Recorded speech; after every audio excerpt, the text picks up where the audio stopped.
Hello friends. मैं आप सब लोगों का अपने इस एजुकेशनल चैनल पे हार्दिक अभिनंदन करता हूं। फ्रेंड्स, आज की इस वीडियो में हम लोग बात करने वाले हैं बीपीएससी एग्ज़ाम 2023 को मद्देनज़र रखते हुए बीपीएससी यानी बिहार सिविल सेवा परीक्षा आयोग की तरफ से बीपीएससी के एग्ज़ाम पैटर्न में क्या क्या बदलाव किया गया है, इसको हम लोग समझने वाले हैं। प्रीलिम्स के स्तर पर क्या बदलाव किए गए हैं, मेंस के स्तर पर क्या बदलाव किए गए हैं और इंटरव्यू लेवल पर क्या बदलाव किया गया है, जिससे बदलाव होने के बाद यहाँ पर हमारे सामने एक न्यू एग्ज़ाम पैटर्न देखने को मिलता है। इसको हम लोग विस्तार से समझने वाले हैं। जी हाँ फ्रेंड्स, अगर आप भी बीपीएससी की तैयारी 2023 में या इसके आने वाले बाद के समय में करना चाहते हैं तो आपके लिए ये बहुत ही ज़्यादा महत्वपूर्ण वीडियो है। अन्यथा आप जो है वो पिछले एग्ज़ाम पैटर्न से तैयारी करेंगे तो आपका सिलेक्शन जो है निश्चित रूप से नहीं होने वाला है। तो आज के इस वीडियो में हम लोग कंप्लीट इसको समझने वाले हैं, सभी जो इसके अंदर बारीकियां हैं उसको देखने वाले हैं। साथ ही साथ मैं आपको बताने वाला हूं कि कितना प्रतिशत अंक जो है वो आपको क्वालिफाइंग जो पेपर्स हैं उसमें लाने पड़ेंगे। तो इस सबको हम लोग विस्तार से समझने वाले हैं। तो सबसे पहले मैं आपको बताते चलूँ कि पहले जो बीपीएससी का जो एग्ज़ाम होता था उसमें प्रीलिम्स एग्ज़ाम के स्तर पर जो है वो आप कह सकते हैं कि पहले नेगेटिव मार्किंग आपको देखने को नहीं मिलता है। लेकिन अब क्या है कि 68 बीपीएससी और आने वाले अन्य बीपीएससी की परीक्षा में आपको नेगेटिव मार्किंग को जो है वो शामिल किया गया है। अब नेगेटिव मार्किंग का आधार क्या होगा, कितना अंक जो है वो नेगेटिव मार्किंग में काटा जाएगा, उसको मैं आपको बताने वाला हूँ। उसके अलावा दूसरा बदलाव जो किया गया है वो दूसरा बदलाव ये है कि ऑप्शनल पेपर को लेकर के पहला जो आपका ऑप्शनल पेपर जो है वो 300 अंकों का होता था उसको रिप्लेस करके अब 100 अंकों का जो है ऑप्शनल पेपर को कर दिया गया है। और जो है आपके हिंदी की तरह ही जो है आपका ऑप्शनल पेपर भी जो है वो आप कह सकते हैं कि ये केवल और केवल क्वालिफाइंग नेचर का हो गया है, जिसमें कुछ प्रतिशत अंक आपको लाने पड़ेंगे इस एग्ज़ाम को क्वालिफाई करने के लिए।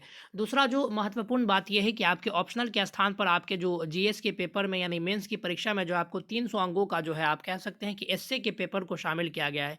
इसको भी मैं आपको डिटेल से बताने वाला हूँ। तो ये मैंने जो है वो 68 बीपीएससी का जो बदलाव जो किया गया था उसके जो है ऑफिशियल नोटिफिकेशन को मैंने डाउनलोड कर लिया आप लोगों को बताने के लिए। यहाँ पर आप लोग देख सकते हैं कि प्रारंभिक परीक्षा में गलत उत्तर के लिए नकारात्मक अंकन अर्थात नेगेटिव मार्किंग लागू किया जाएगा। तदनुसार आयोग द्वारा सर्वाधिक अभ्यर्थियों से प्राप्त मंतव्य अर्थात negative marking should be uniformly on all the 150 marks in the case there will be 1 mark for the correct answer and one fourth for the wrong answer. कहने का अर्थ ये होता है कि मान लीजिए कि आपने कोई प्रश्न देखा और उसका आपने सही आंसर लगा दिया तो इसके लिए आपको एक अंक जो है वो मिल गए। लेकिन आप उदाहरण स्वरूप आप इस तरीके से समझ सकते हैं कि आपने एक क्वेश्चन का जो है वो गलत आंसर आपने लगा दिया, वो आपका आंसर गलत हो जाएगा। तो अब क्या होगा कि आपके इस एक नंबर में से आपका जो है वो कितना अंक काटा जाएगा, वन फोर्थ का मतलब ये होता है कि आपका 0.25 अंक जो है वो आपके लाए हुए अंक में से काट लिए जाएंगे। तो ये ओवरऑल जो है नेगेटिव मार्किंग को इसमें शामिल किया गया है। नेगेटिव मार्किंग में आपको तीन बात को ध्यान में रखना है। पहला तो ये कि अगर आप कोई भी गलत आंसर करेंगे तो वन फोर्थ यानी आप कह सकते हैं कि 0.25 अंक आपके काट लिए जाएंगे, पहला बात। दूसरा बात ये है कि बहुत सारे बच्चे ये होते हैं कि एक ही ऑप्शन के जो है वो दो से ज़्यादा जो है वो टिक कर देते हैं या एक से ज़्यादा टिक कर देते हैं, तो उस स्थिति में भी आपके उस आंसर को गलत माना जाएगा और वहाँ पर भी आपका जो है आप कह सकते हैं कि 0.25 अंक जो है वो आपके काट लिए जाएंगे। वहीं अगर तीसरी स्थिति की बात करते हैं तो अगर कोई व्यक्ति है या अगर कोई अभ्यर्थी है जो क्या करता है कि किसी भी आंसर को टिक नहीं करता है, उसको खाली छोड़ देता है, तो उस स्थिति में आपका कोई भी नेगेटिव मार्किंग जो है वो अप्लीकेबल नहीं होगा, आपका अंक नहीं काटा जाएगा।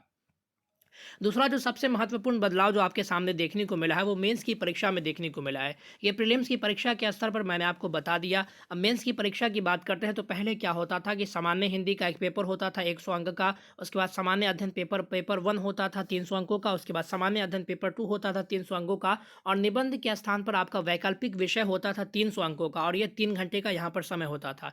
लेकिन अब क्या किया गया है, आपके सामने इस ऑप्शनल पेपर के स्थान पर निबंध को जो है वो शामिल कर दिया गया है और आप कह सकते हैं कि आपका जो वैकल्पिक विषय है उसको आप कह सकते हैं कि सिर्फ और सिर्फ क्वालिफाइंग बना दिया गया है। अब आप लोग इसको इस प्रकार से समझ सकते हैं कि आपका जो ये आपके जो मेघा सूची कहने का अर्थ होता है कि आपके जो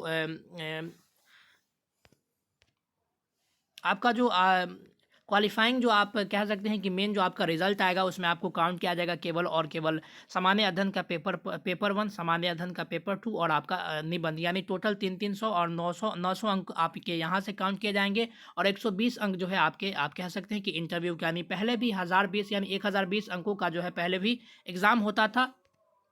और तो जैसा कि आप लोग देख सकते हैं पहले की परीक्षा में क्या होता था कि आपके जो निबंध के स्थान पर है वैकल्पिक विषय ही आपके 300 अंक के होते थे और इसका जो है वो अंक आपके मेरिट लिस्ट में जो है वो जोड़ा जाता था। लेकिन यहाँ पर जो है वो आपके वैकल्पिक विषय को क्या किया गया है, इसको भी आप क्वालिफाइंग नेचर का कर दिया गया है और ये मात्र अब 300 के स्थान पर 100 अंकों का होगा और साथ ही साथ आप यहाँ पर देख सकते हैं कि जिस प्रकार से पहले ये सब्जेक्टिव होता था, इसको अब आपके वैकल्पिक विषय यानी ऑप्शनल विषय को जो है वो एमसीक्यूज कर दिया गया। यानी आप कह सकते हैं कि ये ऑब्जेक्टिव टाइप इसका एग्जाम होगा, और जिसमें अब बात ये आती है कि एमसीक्यूज जो एग्जाम होगा हमारे वैकल्पिक विषय का, तो हमको कितने अंक लाने होंगे क्वालिफाई करने के लिए। तो हिंदी की अगर बात करते हैं तो जैसा कि आपको पहले से मालूम है कि हिंदी में जो है आपके 33% अंक आपको जो है वो सॉरी, हिंदी अगर सामान्य हिंदी को अगर आपको पास करना है तो आपको केवल और केवल 30% अंक जो है वो आपको लाने पड़ेंगे हिंदी को पास करने के लिए। यानी हिंदी का भी जो नेचर है वो भी क्वालिफाइंग है। आपका जो मेरिट लिस्ट जो बनेगा वो केवल और केवल सामान्य अध्ययन पेपर 1, सामान्य अध्ययन पेपर 2 और निबंध, इन तीन पेपर से ही आपका मेरिट लिस्ट बनेगा। बाकी के जो 2 पेपर हैं, सामान्य हिंदी का और आपके सामने जो वैकल्पिक विषय का जो पेपर है, वो अब जाकर के जो है वो क्वालिफाइंग नेचर का हो जाएगा। हिंदी में आपको 30% अंक लाने हैं। वहीं अगर ऑप्शनल पेपर की बात करते हैं तो अगर आप जो है वो सामान्य वर्ग के लिए जो है वो 40% अंक जो है इसमें निर्धारित किया गया है। साथ ही साथ पिछड़े वर्ग के लिए 36.5% और अत्यंत पिछड़ा के लिए 34%, अनुसूचित जाति और जनजाति के लिए 32% अंक जो है वो उम्मीदवारों को लाना पड़ेगा। और ये केवल और केवल क्वालिफाइंग नेचर का होगा, इसको जो है आपके मेरिट लिस्ट में इस अंक को नहीं जोड़ा जाएगा। तो ये था मोटा मोटी आपके सामने, आप कह सकते हैं कि जो भी बदलाव किया गया है प्रीलिम्स और मेंस के स्तर पर, वो मैंने आप लोगों को बता दिया। प्रीलिम्स की बात करते हैं तो नेगेटिव मार्किंग को शामिल किया गया है, और मेंस की बात करते हैं तो इसमें आपके जो है वो ऑप्शनल पेपर को रिप्लेस करके निबंध को इसमें शामिल कर दिया गया है, और ऑप्शनल को एज अ क्वालिफाइंग पेपर जो है यहाँ पर रख दिया गया है, और इसको जो है वो आपके सामने एमसीक्यूज जो है वो कर दिया गया है। तो ये था आपके सामने पूरा कंप्लीट जो है इसका एग्जाम पैटर्न। उम्मीद करते हैं कि आप लोगों का जो डाउट है वो क्लियर हो चुका होगा। अगर अभी आपके जहन में किसी भी प्रकार का कोई भी डाउट हो तो आप कमेंट के माध्यम का सहारा लेकर के आप हमसे पूछ सकते हैं। मैं आपको निश्चित रूप से मैं आपको आपके डाउट्स का जो है वो जवाब दूंगा। तो फ्रेंड्स, मिलते हैं अगले वीडियोज़ में, तब तक के लिए धन्यवाद। God bless you all.